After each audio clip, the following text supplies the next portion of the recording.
Bismillahirrahmanirrahim. Assalamualaikum warahmatullahi wabarakatuh. Merdeka. Alhamdulillah. Hari ini kami Persatuan Cekap mengadakan satu program iftar berbuka puasa di Taman DR. Jadi insyaAllah mudah-mudahan Allah memberkati. Merdeka.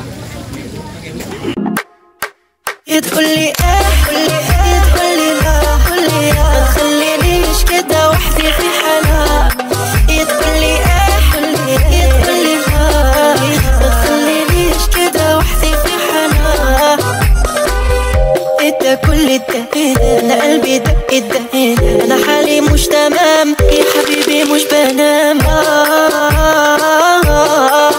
حسي بيها يا جميل ايوه يا جميل حبيبي نصيبي حبيبي نصيبي تقولي تقولي تقولي لا ما تخلينيش كده وحدي في حالها تقولي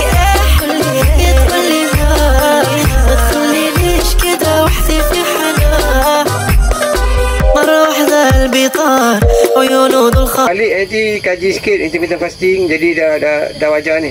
Macam Firdaus tadi betul lah, yang dia bagi pengisian, dia bagi pencerahan tadi kan. Dia intermittent fasting ni tak kira waktu mana pun, tapi dapat fix 16 jam.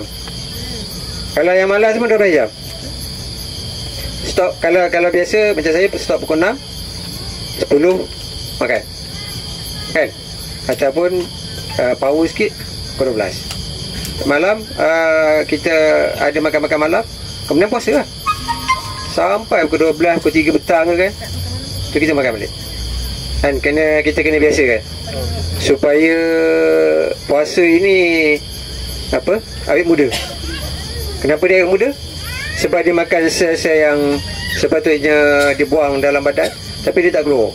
Sebab apa dia tak keluar? Sebab kita tak stok gula, kita tak stok karbohidrat, kita tak stok makan. Jadi badan sentiasa bekerja.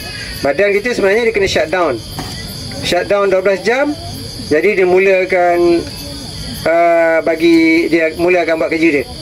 Dia makan lemak, dia makan sel zombie tadi kan. Jadi semua intermittent fasting.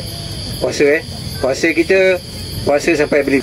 Jadi kita cuba zero gula kan? Cuba zero gula. Gula pasir tu lagi jahat kan. Gula pasir, gula yang ada dalam susu susu pekat.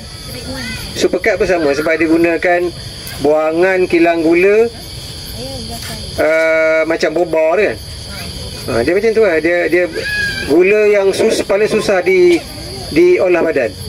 Kadang-kadang dia tak boleh buat pun. Jadi mudah-mudahan kita sentiasa sihat sebelum sakit. Kita jaga kita okey. Tim pertanian terpadu cekap. Jadi yang kita dah ada tanah lebih kurang berapa ekar? 2 ekar, 3 ekar. Jadi sekarang ni diamanahkan dia orang ni di tim ekonomi ni untuk kita buat padi dengan ayam. Padi dengan ayam ni yang projek kat Mahat Tafiz tu pun atas semangat cekap duit tabungan kita masuk untuk beli lebih kurang 7,000 lebih kan, 7,000 lebih untuk padi tu. Jadi padi tu lagi 25 hari lebih kurang keluar hasil lah. Nanti mungkin kita boleh ramai-ramai pergi menuai apa tu, pergi empuk padi tu kan. Kita semua dah menunduk dah. 2 minggu lagi.